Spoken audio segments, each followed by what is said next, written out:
Hello and अस्सलाम वालेकुम everyone, welcome back to my channel. आज की जो मेरी वीडियो है it's again about some tips. जैसे कि मैंने अपनी एक वीडियो बनाई थी पहले, to how to settle quickly abroad, उन लड़कियों के लिए जो कि नई नई शादी करके बाहर आती हैं। Again this video is for all the married girls who are soon to be married, या जिनकी शादियां हो चुकी हैं, और even for people who have been married for many years, doesn't matter. मैं आज आपसे शादी से रिलेटेड, मैरिज से रिलेटेड कुछ टिप्स एंड ट्रिक्स शेयर करूँगी। Not really tricks, I would say कुछ ऑब्वियस बातें जो कि हम सबको ही पता होती हैं, बट हमें सिर्फ दोबारा से सुनने की ज़रूरत होती है। और इसमें कोई भी बात ऐसी नहीं है जो कि मैं बोलूँ कि ओह ये तो बाबा अलीज़ा ने कहा है। लेकिन कभी कभी बहुत सारी बातें हमें पता होती हैं बट हम उसके बारे में सोच नहीं रहे होते। तो ये एक वो जिसे कहते हैं ना, रियलाइज़ कराने के लिए वीडियो मैंने बनाई है। और मुझे लगता है कि मेरा जो चैनल है it should create very positive environment. जो मेरे चैनल पे आता है, मुझे देखता है, मैं उन सब की लाइफ में बहुत ज़्यादा पॉजिटिविटी और एनर्जी भरना चाहती हूँ, और यही मेरे चैनल का मिशन है। तो let's get started.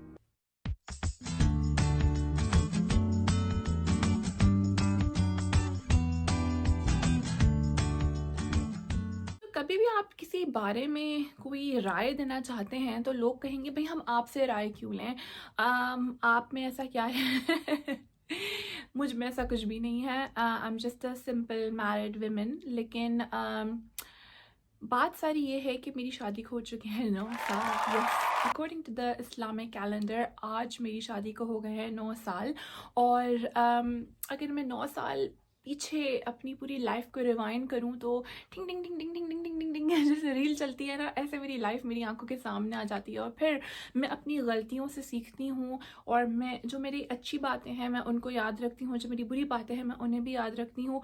And every night when I go to bed मैं सोचती हूँ कि आज मैंने क्या गलत किया, क्या सही किया। तो मुझे लगता है कि अपने पास्ट को मुस्तकिल माइंड में रखते हुए अगर आप अपने फ्यूचर में डिसीजंस लें तो वो आपको बहुत हेल्प करता है, क्योंकि आप उन गलतियों से बच जाते हैं जो आपने पास्ट में की होती हैं। और अल्हम्दुलिल्लाह शादी को 9 साल हो चुके हैं, बट रिलेशनशिप को हो गए हैं 12 साल। और it's a very very long time. And her relationship की तरह हमारे रिलेशनशिप में भी बहुत झगड़े होते हैं, बहुत लड़ाइयाँ होती हैं, आर्ग्यूमेंट्स होते हैं, और वो फेजेस भी आए हैं जब आप सोच रहे होते हैं बस मैंने तुम्हारे साथ नहीं रहना। बट द पॉइंट इज कि आप उस सबको ओवरकम कैसे करते हैं। तो एक घर में एक साथ रहने वाले दो फर्दों में कभी लड़ाई ना हो, ऐसा हो नहीं सकता। चाहे वो मियाँ बीवी हो, चाहे वो बहन भाई हो, चाहे वो हस्बैंड एंड मियाँ बीवी हस्बैंड एंड वाइफ ही होता है या चाहे वो माँ बाप अपने बच्चों के साथ रह रहे हों, बच्चे माँ बाप के साथ भी लड़ते हैं, एक तरह से झगड़े होते हैं। तो it's very very normal. But आपको अपनी लाइफ को बहुत बैलेंस करके चलना होता है। तो टिप नंबर 1, एप्रिसिएशन। एप्रिसिएशन, एक दूसरे को अप्रिशिएट करना बहुत बहुत बहुत ज़रूरी है। छोटी छोटी सी बात हो गई, अप्रिशिएट करना बहुत ज़रूरी है। अगर सामने वाला आपका पार्टनर आपके लिए इतनी सी भी एफर्ट कर रहा है तो उसको इतना सारा अप्रिसिएशन दें ताकि वो बंदा भी इनकरेज हो आपके लिए कुछ अच्छा करने के लिए। समटाइम्स ऐसा होता है, मैंने भी बहुत दफ़ा किया है, मेरे हस्बैंड ने मेरे लिए कोई गिफ्ट लिया ना, आई वुड बी लाइक ये क्यों ले लिया, ये तो ऑलरेडी मेरे पास था, ये मुझे नहीं चाहिए था। But you know what, sometimes आप नियत को ज़्यादा देखें कि किस इंटेंशन के साथ दिया है, कितने दिल से दिया है, रादर देन कि क्या दिया है। क्योंकि हम अक्सर बहुत मटेरियल फोकस्ड हो जाते हैं। तो टिप नंबर 1 इज़ एप्रिसिएशन। हर बात पे एप्रिसिएशन बहुत ज़रूरी है कि छोटी छोटी सी चीज़ें, ओ तुमने मेरे लिए चाय बना दी, ओ थैंक यू सो मच यार, सर में दर्द हो रहा था, या मतलब तुमने मेरा वो काम कर दिया, थैंक यू सो मच यार, मैं सोच ही रही थी कि काश कोई मेरी हेल्प कर दे। तो इस तरह की छोटी छोटी सी चीज़ें अगर आप अप्रिशिएट करेंगी तो सामने वाला भी अप्रिशिएट करेगा। वो कहता है ना, खरबूजे को देख के खरबूजा रंग बदलता है। ये एक बहुत ही इम्पॉर्टेंट बात है, बहुत ही कॉमन बात है, बट हम अक्सर भूल जाते हैं। जो आप करेंगे ना, आपका पार्टनर भी वही करेगा। It's a reactive environment. तो नेचुरली इंसान का बिहेवियर होता है, तो अगर जैसा आप चाहते हैं कि आपका हस्बैंड आपके साथ करे, just do the same with him. Tip number 2, control your self in public. Who's talking? मैंने भी ये गलती बहुत मर्तबा करी है, but I am trying to work on it. So as far as you realise and you try, all good. Public में लड़ना, बहस करना, चीखना, झगड़ना, पब्लिक का मतलब ये नहीं कि सड़क पे, पब्लिक का मतलब any XYZ person apart from the two of you. तो अगर आप जॉइंट फैमिली में रहते हैं तो कमरे के बाहर, अगर आप किसी के घर गए हैं तो किसी के सामने, रोड पे, सड़क पे, कहीं भी ऐसी जगह जहां आप दोनों के अलावा कोई और है, या इवन बच्चे हैं, try to control yourself. अपने झगड़े को, अपने गुस्से को संभाल के रखें. अगर आपको कोई बात बुरी लगी है, try to control your anger in that moment. और अपने घर जाके आपने जो करना है करें, चाहे बेलन लेके निकल आए. तो एक इसके पीछे थ्योरी ये भी है कि किसी भी चीज़ पे जब आपको गुस्सा आता है तो जो उसका इंस्टेंट रिएक्शन होता है वो बहुत बुरा होता है. समटाइम्स ऐसा होता है कि अगर आप 10-15 मिनट वेट कर रहे हैं, या 1 घंटा या 6 घंटा वेट करके रिएक्शन दे रहे हैं कि यार मैं घर जाके रिएक्शन दूंगी, तो वो रिएक्शन की इंटेंसिटी थोड़ी कम हो जाती है. तो chances of having in really big फड्डा goes down. तो I think controlling your emotions, controlling your expressions, controlling your behavior in public. और इसका मतलब ये नहीं है कि आप नाराज़ हो गए हैं लेकिन आप झगड़ नहीं रहे, बट यू आर लाइक बात नहीं कर रहे, इधर देख रहे हैं, उधर देख रहे हैं.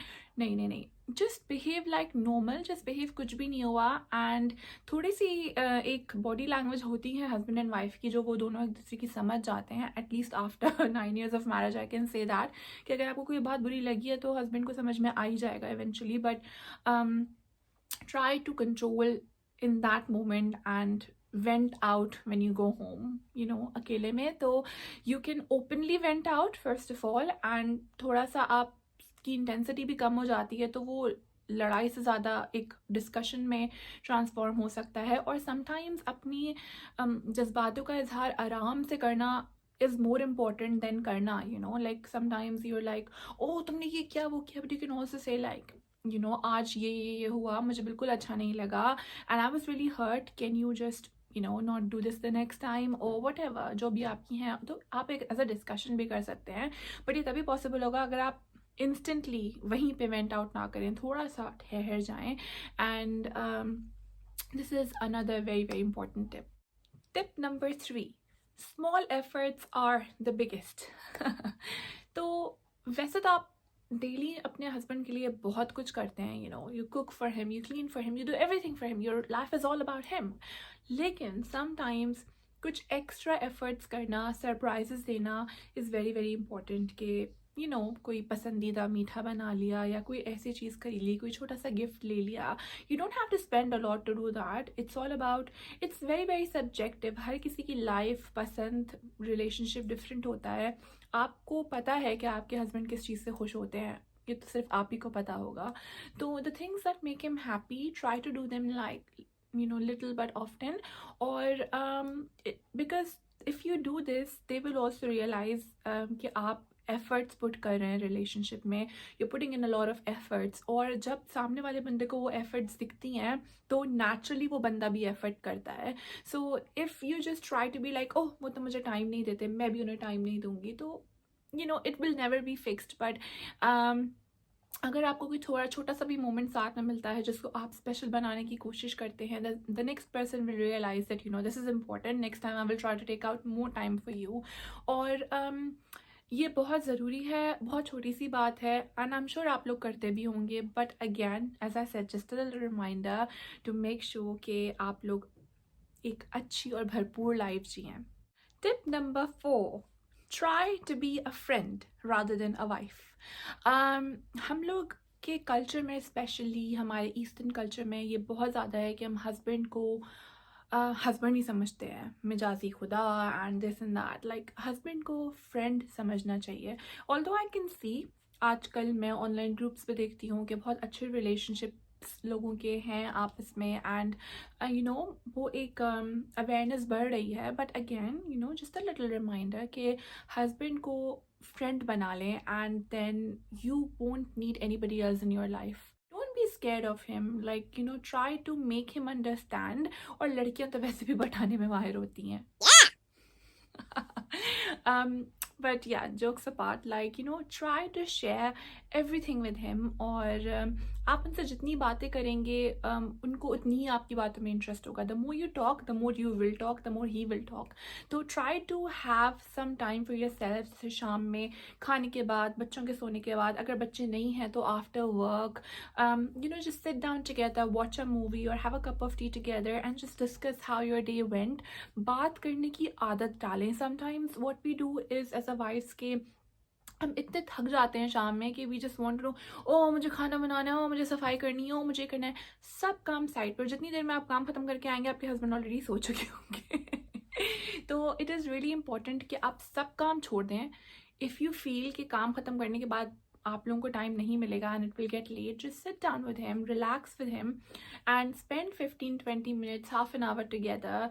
पूछें और तुम्हारा दिन कैसा रहा, तुमने काम पे क्या किया. Try to get yourself involve in his work and that way he will get involve in your work. Because एक दूसरे के काम में इन्वॉल्व होना बहुत ज़रूरी है.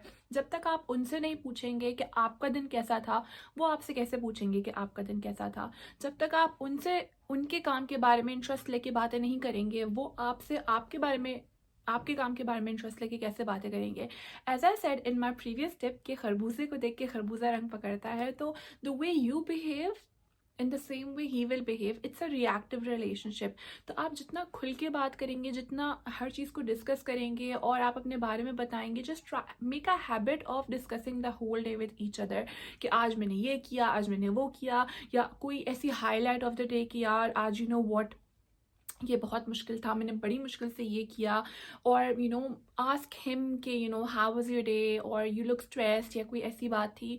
Just have a little chat कि कोई भी आप लोगों का जो कॉमन ग्राउंड्स का टॉपिक है, just try to discuss your lifes with each other. Because जितना आप दोनों एक दूसरे से बात करने की आदत रखेंगे, उतना ही आप लोगों के दिल में कोई बात नहीं रहेगी and you will always have that habit of opening up. क्योंकि जहाँ दिल में बातें रहने लग जाएं वहीं पर प्रॉब्लम्स शुरू होती हैं. तो ओपन इन योर रिलेशनशिप, हर किस्म की बात करने की आदत डालें. अगर आपको लगता है आपके हस्बैंड ज़्यादा बात नहीं करते तो change him, try to change him, like try to talk to him. ऐसा नहीं हो सकता कि वो कोई भी इंसान बदल ना सके. आई मीन आप बातें करने का मतलब ये नहीं है कि आप पक पक पक पक Oh, पक you're पक so करते funny. हैं. But like try to have a nice and decent conversation. Try to share your day, the outcomes of your day and try to ask him as well. Because जितना बताना important है उतना ही सुनना important है. Active listening is harder than active talking. तो try to be an active listener and try to be an active talker. रोज़ के रोज़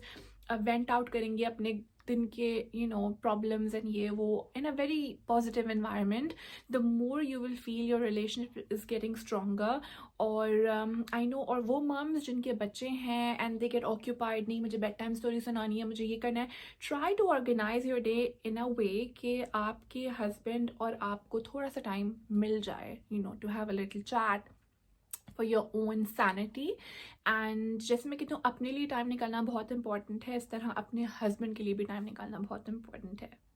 last tip and the most important tip is like a summary of all the tips, and this just simply means helping your husband in all the ways you can and sharing the responsibilities in all the ways you can. हर वक्त अपने husband के ऊपर depend रहना, इसको pick करना, उसको drop करना, ये करना, वो करना, ग्रॉसरी करना, it's really hard. If you overburden your husband with everything, he will have less time for you, he will have less energy left for you. So try to take off his burden, try to take the burden off his shoulders. and जो चीज़ें आप खुद tick mark कर सकते हैं, try to do them yourself, ताकि जो आप लोगों के पास टाइम बचे वो एक प्रोडक्टिव टाइम हो और वो आप दोनों साथ में गुजार सकें. फॉर एग्ज़ाम्पल, अगर आप लोग साथ ग्रॉसरी करने जाते हैं but there is a time जब आप बहुत फ्री हैं, so try to do the grocery yourself if you can. I mean if you can't due to any reason, that's totally fine. This is just an example. Like if he's working, you are free, you have a list, you can go and get the grocery yourself, ताकि वो जो time आप दोनों साथ grocery करने जा रहे थे वो टाइम आप दोनों साथ बैठ के कोई और अच्छा काम कर सकते हैं. You can go out for lunch, you can go out for a dinner, you can watch a movie together, you can have a nice relaxed time at home rather than धक्के खाना ग्रोसरी स्टोर में. तो I mean, they, share the burden. Like, if he is financially supporting you, try to support him in all the other ways you can. Of course, don't overburden yourself, but having that realization कि यार मैं क्या क्या चीज़ें खुद कर सकती हूँ जो कि बिला वजह में मेरे हस्बैंड कर रहे हैं, is very very important. Because जब आप हेल्प करेंगे, सपोर्ट करेंगे, उनका बर्डन हल्का करेंगे, तो of course that's gonna create a very positive environment. Because a tired man is the worst thing. Like, you don't want a tired man. um but yeah, and again, as I said, appreciating each other and supporting each other, being there for each other, understanding each other is very very very important. Just be in a very very positive environment, always be positive. And अगर किसी वजह से कोई plan cancel हो जाता है, तो try to calm yourself down, just don't fight, try to understand the reasons. अगर आपको लगता है कि वाकई आपके हस्बैंड की गलती है, try to discuss that in a nice and calm manner. और अपनी लाइफ में आप जितना पॉजिटिविटी लाएंगे, जितना आप पॉजिटिव रखेंगे अपने माइंड को, अपने आप को, उतना ही आपके घर का एनवायरनमेंट पॉजिटिव रहेगा, उतना ही आपका पार्टनर पॉजिटिव रहेगा. And you will feel a huge difference in your life. हर वक्त चिड़चिड़ाना या गुस्सा करना, it's not good for your health. And all these tips, although these tips will make you think कि यार इसमें तो हमें कितना कुछ करना पड़ रहा है, what is he doing, but trust me, if you do all this, he will also do all this. तो मतलब it's like a reactive relationship, as I said before. um of course, in extreme cases, sometimes some girls are not that lucky to have very understanding husbands, and हर एक की situation बहुत different होती है. But this is for majority relationships, जहाँ जहाँ आपको लगता है कि आप एफर्ट्स कर सकते हैं. कोई भी रिलेशनशिप बगैर एफर्ट्स के नहीं चलता. There is lots and lots of efforts required, और हर बंदा डिफरेंट होता है. तो in the end it's all in your hands. You understand your husband the most, तो do whatever you feel is right. But ये जो मैंने आपको टिप्स दी हैं, I hope this helps you in creating a great relationship and a lovely environment for yourself and your family. See you again soon. Take care. Bye bye.